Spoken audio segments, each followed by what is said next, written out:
રાતના લગભગ 2 વાગ્યાનો સમય હશે. આખું ઘર શાંત હતું. બસ દિવાલ પર લાગેલા ઘડિયાળના કાંટાનો અવાજ જ સંભળાતો હતો. હરેશભાઈ અને જ્યોતિબેન ઘાટી નિંદ્રામાં હતા. ત્યાં જ હરેશભાઈના મોબાઈલની રિંગ વાગી. અડધી રાત્રે ફોન વાગે એટલે મનમાં થોડી ફાળ પડે જ, અને ખાસ કરીને જ્યારે દીકરી વિદેશમાં હોય. હરેશભાઈએ આંખ ચોળતા ફોન હાથમાં લીધો. સ્ક્રીન પર નામ હતું મારી લાડલી સુરભી. હરેશભાઈના ચહેરા પર સ્મિત આવ્યું.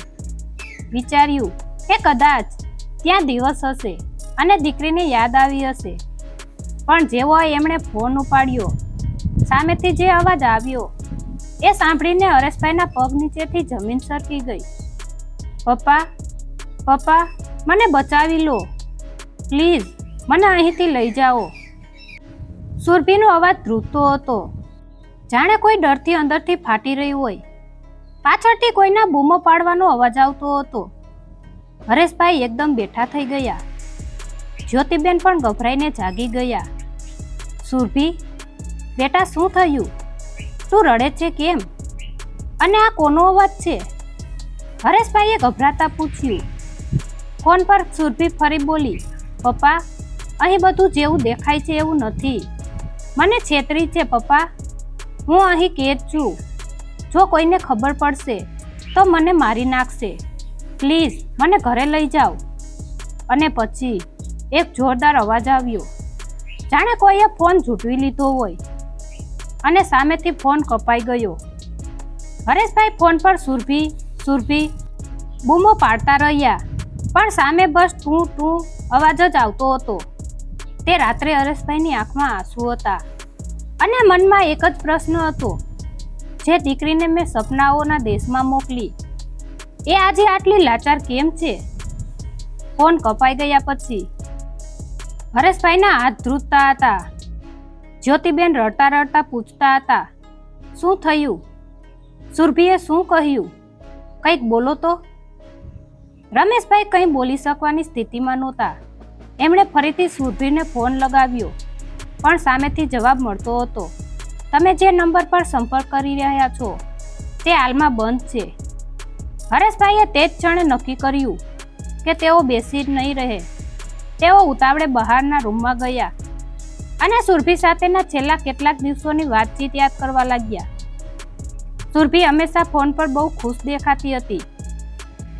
તેના લગ્ન વિદેશમાં થયા હતા, અને એવું લાગતું હતું કે તેનું જીવન કોઈ પરીકથા જેવું છે. ક્યારેય કોઈ ફરિયાદ નહીં, ક્યારેય કોઈ અફસોસ નહીં. તો પછી આજે આ અચાનક શું થઈ ગયું? તેમણે લેપટોપ ખોલ્યું અને સુરભીના સોશિયલ મીડિયા એકાઉન્ટ તપાસવાનું શરૂ કર્યું. છેલ્લી પોસ્ટ 3 દિવસ પહેલાની હતી, જેમાં તે એક સુંદર બગીચામાં હસતી દેખાતી હતી.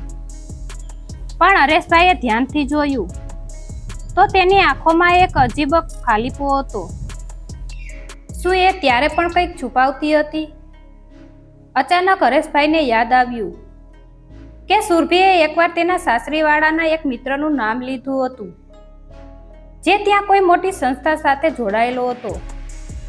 તેમણે એ વ્યક્તિનું નામ અને સુરભીના પતિનું નામ સર્ચ કરવાનું શરૂ કર્યું. જે માહિતી સામે આવી તે જોઈને હરેશભાઈના હોશ ઉડી ગયા. સુરભીના પતિનું નામ જે કંપનીમાં રજીસ્ટર હતું, તે કંપની છેલ્લા 6 મહિનાથી વિવાદોમાં હતી. ત્યાં ભારતીય યુવતીઓ સાથે થતી છેતરપિંડીના અહેવાલો પણ હતા. હરેશભાઈનું મગજ ચકરાઈ ગયું. મેં મારી દીકરીને કેવા પાંજરે પૂરી દીધી, એવો વિચાર તેમને અંદરથી કોરી ખાતો હતો. તેમણે તરત જ સુરભીના એ મિત્રનો સંપર્ક કરવાનો પ્રયત્ન કર્યો, જેની સાથે સુરભી ઘણીવાર વાત કરતી હતી, પણ તે નંબર પણ સ્વિચ ઓફ આવતો હતો. હરેશભાઈએ નક્કી કર્યું કે હવે રાહ જોવાનો સમય નથી. તેમણે પોતાની બચત રકમ ચેક કરી, પાસપોર્ટ તૈયાર રાખ્યો અને સવાર થવાની રાહ જોવા લાગ્યા. રાતના એ 3 કલાક તેમને 3 વર્ષ જેવા લાગતા હતા. જ્યોતિબેન બાજુના બેસીને ભગવાનને પ્રાર્થના કરી રહ્યા હતા. હરેશ, કંઈક તો રસ્તો નીકળશે ને? જ્યોતિબેને પૂછ્યું. હરેશભાઈએ તેમની સામે જોયું અને દ્રઢતાથી કહ્યું, જ્યોતિ, જો હું એનો પિતા છું તો એને દુનિયાના કોઈ ખૂણેથી પણ હું શોધી કાઢીશ. અત્યારે ભલે અંધારું લાગે છે, પણ આપણે આ દીવો બુઝાવવા નહીં દઈએ. તેમણે એક ડાયરીમાં સુરભીના છેલ્લા ફોન કોલનો સમય અને સંભવિત લોકેશન લખવાનું શરૂ કર્યું. તેમને સમજાયું કે આ માત્ર એક ફોન કોલ નથી, પણ એક મોટું કાવતરું છે. શું સુરભી ખરેખર મુશ્કેલીમાં હતી કે આ કોઈની ચાલ હતી? હરેશભાઈનો જીવ હવે તાળવે ચોટેલો હતો. સવાર પડતા જ હરેશભાઈએ સૌથી પહેલા વિદેશ મંત્રાલયની હેલ્પલાઇન પર ફોન કર્યો. કલાકો સુધી રાહ જોયા પછી જ્યારે વાત થઈ ત્યારે તેમને જે જાણવા મળ્યું તે ખૂબ જ ડરામણું હતું. સુરભી જ્યાં રહેતી હતી તે વિસ્તારમાં સ્થાનિક કાયદાઓ ખૂબ જ કડક હતો અને ત્યાંની પોલીસ સીધી કોઈ મદદ કરી શકે તેમ નહોતી. હરેશભાઈ સમજી ગયા કે જો સુરભીને બચાવવી હોય તો સરકારી તંત્રની રાહ જોયા વગર પોતે જ ત્યાં પહોંચવું પડશે. તેમણે મિત્રો પાસેથી ઉધાર લઈને ટિકિટ બુક કરાવી. જ્યોતિબેન તો બેભાન જેવી હાલતમાં હતા, પણ હરેશભાઈએ મન મક્કમ કર્યું હતું. તે જ દિવસે સાંજે હરેશભાઈ વિમાન મથકે પહોંચ્યા. વિમાનમાં બેઠા પછી જ્યારે પ્લેને ઉડાન ભરી ત્યારે નીચે દેખાતી દુનિયા તેમને એકદમ નાની લાગતી હતી, પણ તેમનું મન સુરભીના ભયભીત અવાજમાં અટવાયેલું હતું. વિદેશ ઉતર્યા પછી હરેશભાઈ માટે પડકારોની નવી શરૂઆત થઈ. ઠંડી હવા અને અજાણી ભાષા. હરેશભાઈને ત્યાંની ભાષા બહુ આવડતી નહોતી, પણ તેમની આંખમાં એક એવી આગ હતી જે રસ્તો શોધી લેવાની હતી. તેમણે સુરભીના સાસરિયાના સરનામે પહોંચવાનું નક્કી કર્યું. ટેક્સીમાં બેસીને જ્યારે તે સુરભીના ઘરે પહોંચ્યા ત્યારે ત્યાંનું વાતાવરણ જોઈને તે ચોંકી ગયા. એ ઘર કોઈ આલિશાન મહેલ જેવું લાગતું હતું, પણ તેની ચારે બાજુ સિક્યોરિટી ગાર્ડ અને મોટા મોટા લોક હતા. હરેશભાઈએ ગેટ પર જઈને પોતાની ઓળખ આપી અને સુરભી વિશે પૂછપરછ કરી. સિક્યોરિટી ગાર્ડે ઠંડા કલેજે કહ્યું, અહીં કોઈ સુરભી નામની સ્ત્રી રહેતી નથી. તમે ખોટી જગ્યાએ આવ્યા છો. હરેશભાઈનું હૈયું બેસી ગયું. શું સુરભીએ ખોટું સરનામું આપ્યું હતું કે પછી આ લોકો બધું છુપાવી રહ્યા હતા? તે હાર માનનારા નહોતા. તેમણે આજુબાજુના પાડોશીઓ સાથે વાત કરવાનો પ્રયત્ન કર્યો. ત્યાં એક વૃદ્ધા મળી જેણે હરેશભાઈના ચહેરા પરની લાચારી જોઈને ધીમેથી કહ્યું, તમે જે દીકરીની વાત કરો છો તે છેલ્લા 2 દિવસથી દેખાતી નથી અને આ ઘરના માલિકો ખૂબ જ ખતરનાક છે. તમે અહીંથી જલ્દી જતા રહો, નહીતર મુસીબતમાં મુકાઈ જશો. એ વૃદ્ધાની વાત સાંભળીને હરેશભાઈને ખાતરી થઈ ગઈ કે સુરભી મુશ્કેલીમાં જ છે. હવે તેમને સમજાયું કે તે કોઈ સામાન્ય પારિવારિક ઝઘડો નહોતો, પણ એક મોટું કૌભાંડ હતું. સુરભીને ત્યાંથી ઉપાડી જવામાં આવી હતી અથવા તેને કોઈ બંધક બનાવી રાખવામાં આવી હતી. રાતના અંધારામાં હરેશભાઈએ ઘરની આસપાસ જ છુપાઈ રહ્યા. તેમણે નક્કી કર્યું કે હવે ગમે તે થાય તેઓ સુરભીને મળ્યા વગર પાછા નહીં જાય. એક તરફ પરદેશની ધરતી અને બીજી તરફ જીવનનું જોખમ. છતાં પિતાનો પ્રેમ હરેશભાઈને ડગવા દેતો નહોતો. તેમણે જોયું કે રાત્રે એક ગાડી ઘરની પાછળના દરવાજેથી નીકળી. હરેશભાઈએ તરત જ પોતાની સાથે રાખેલી ટેક્સીને તે ગાડીનો પીછો કરવા કહ્યું. પિતાની મમતા આજે ગુપ્તચર બની ગઈ હતી. સુરભી ક્યાં હશે? શું એ ગાડીમાં સુરભી હશે? હરેશભાઈના ધબકારા વધી રહ્યા હતા. હરેશભાઈ જે ગાડીનો પીછો કરી રહ્યા હતા તે શહેરથી દૂર એક નિર્જન ગોડાઉન પાસે આવીને ઊભી રહી. હરેશભાઈએ ટેક્સી ડ્રાઈવરને દૂર ઊભા રહેવા કહ્યું અને પોતે ખૂબ જ સાવચેતીપૂર્વક અંધારાનો સહારો લઈને ત્યાં પહોંચ્યા. હૃદય જોર જોરથી ધબકતું હતું. પણ મનમાં એક જ સંકલ્પ હતો, સુરભી. તેમણે જોયું કે બે માણસો ગાડીમાંથી એક બુરખો પહેરેલી સ્ત્રીને ખેંચીને અંદર લઈ જઈ રહ્યા હતા. તે સ્ત્રીનો હાથ કપડાથી બાંધેલો હતો. હરેશભાઈને તરત જ અહેસાસ થયો કે એ જ સુરભી છે. એને જોઈને હરેશભાઈની આંખોમાંથી આંસુ વહી નીકળ્યા,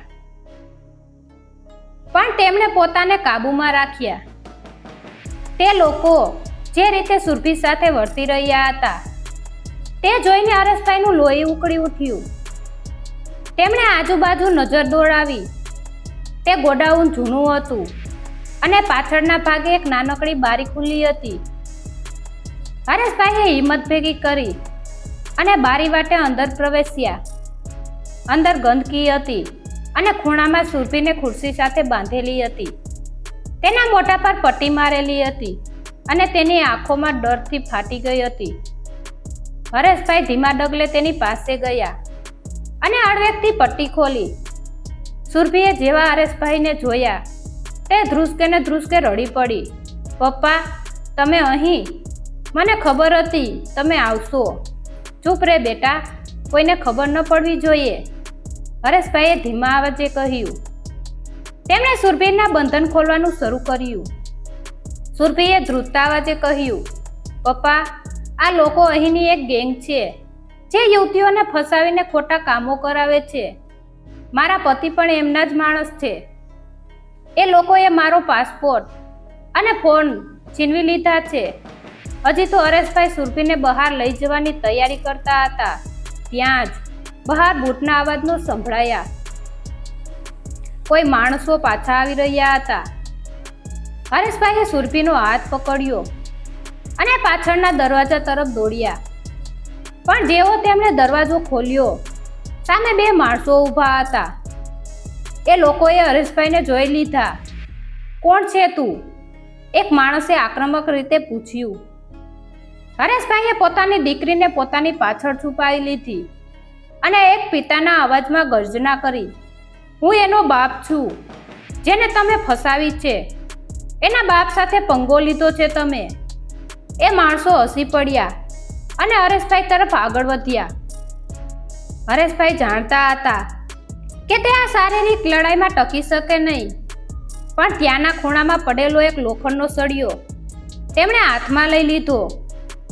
પિતાના પ્રેમમાં જે તાકાત હોય છે તે દુનિયાના કોઈ શસ્ત્રમાં નથી હોતી.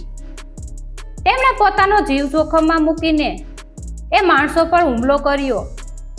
તે કોઈ રીતે સુરભીને ત્યાંથી સુરક્ષિત બહાર કાઢવા માંગતા હતા. પરિસ્થિતિ અત્યંત ગંભીર હતી. ગોડાઉનની અંદર અંધારામાં હવે સંઘર્ષ શરૂ થઈ ચૂક્યો હતો. સુરભી ચીસ પાડી રહી હતી અને હરેશભાઈ એકલા હાથે એ દુષ્ટ માણસોનો સામનો કરી રહ્યા હતા. ગોડાઉનની અંદર અંધારામાં હરેશભાઈ અને એ માણસો વચ્ચે મરણીયો જંગ ખેલાઈ રહ્યો હતો. હરેશભાઈની ઉંમર ભલે વધુ હતી, પણ સુરભીને બચાવવાનો આક્રોશ તેમનામાં અદ્રશ્ય તાકાત ભરી રહ્યો હતો. તેમણે લોખંડના સળિયા વડે એક માણસને ઘાયલ કર્યો અને તરત જ સુરભીનો હાથ પકડીને બહાર તરફ દોટ મૂકી. બહાર નીકળતા જ તેમણે જોયું કે પોલીસની એક ગાડી ત્યાંથી પસાર થઈ રહી હતી. હરેશભાઈએ સુરભીને સંભાળતા પૂરી તાકાત લગાવીને ઊંચા હાથ કર્યા અને બૂમો પાડી, હેલ્પ, મદદ કરો.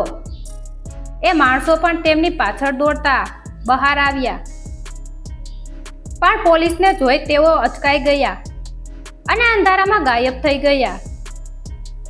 પોલીસ સુરભી અને હરેશભાઈને પોતાની સાથે સ્ટેશન લઈ ગઈ. ત્યાં ભાષાનો અવરોધ હતો, પણ હરેશભાઈએ સુરભીના ફોનમાંથી મળેલી અમુક ફોટોગ્રાફ અને પુરાવાઓ પોલીસને બતાવ્યા. એ ગેંગનો આતંક એટલો મોટો હતો કે પોલીસ પણ તેમના વિશે જાણતી હતી. રાતભર પૂછપરછ અને કાગળની કાર્યવાહી ચાલી. સુરભી ધ્રુજતી હતી, પણ હવે તે પપ્પાના ખોળામાં હતી. પોલીસ અધિકારીઓએ ખાતરી આપી કે તે સુરક્ષિત છે અને જલ્દી જ તેઓ સુરભીને પાસપોર્ટ અને જરૂરિયાત કાગળો સાથે ભારત મોકલી આપશે. ત્યાં બેઠા બેઠા સુરભી રડતા રડતા બોલી, પપ્પા, મને લાગ્યું હતું કે હવે હું ક્યારેય તમને જોઈ નહીં શકું. મેં પૈસા અને ચમકતી દુનિયાના મોહમાં આવીને કેટલી મોટી ભૂલ કરી છે.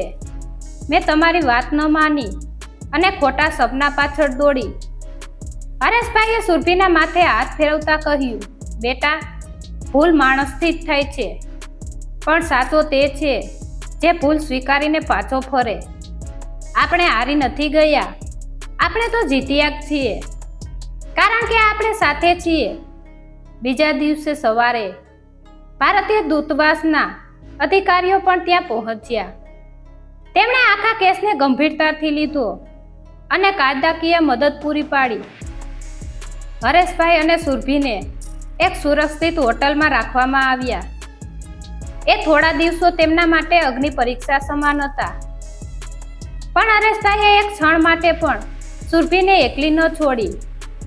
તેમણે અનુભવ્યું કે દુનિયામાં ગમે તેટલા પૈસા હોય, પણ પરિવાર અને પિતાના પ્રેમથી મોટું કશું જ નથી હોતું.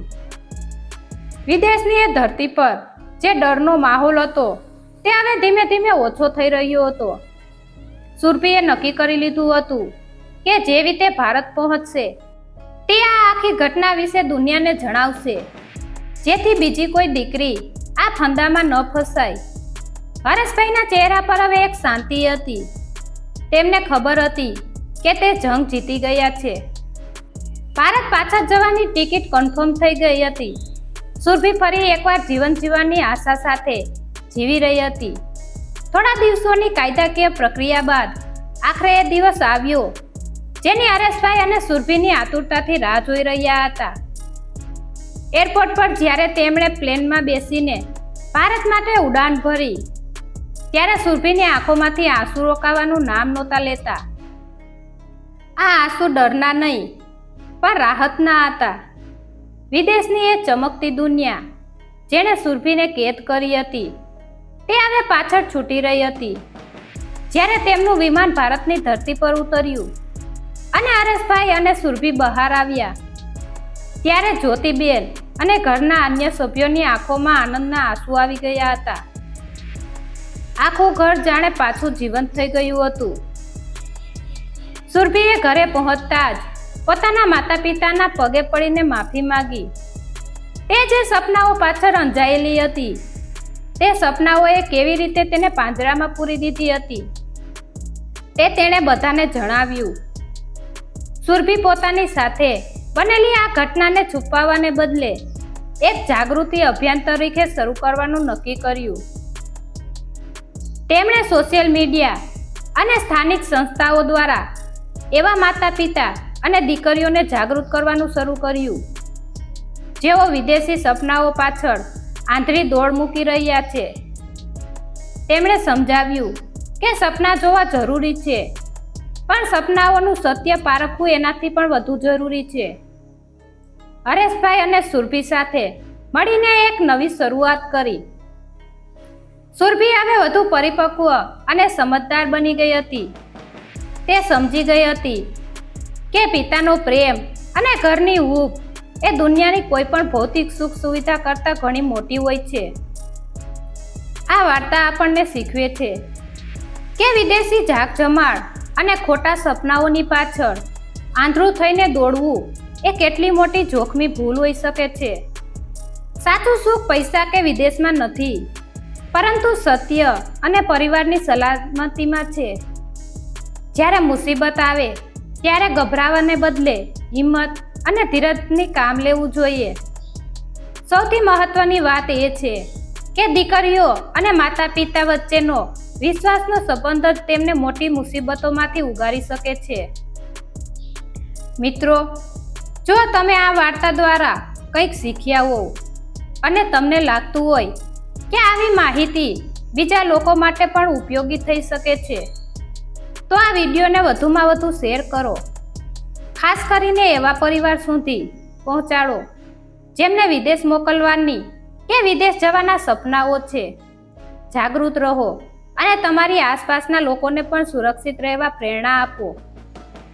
જો તમને આ વાર્તા પસંદ આવી હોય તો નીચે કોમેન્ટમાં તમારી પ્રતિક્રિયા જરૂર જણાવજો. અમારી ચેનલને સબસ્ક્રાઈબ કરો. આભાર.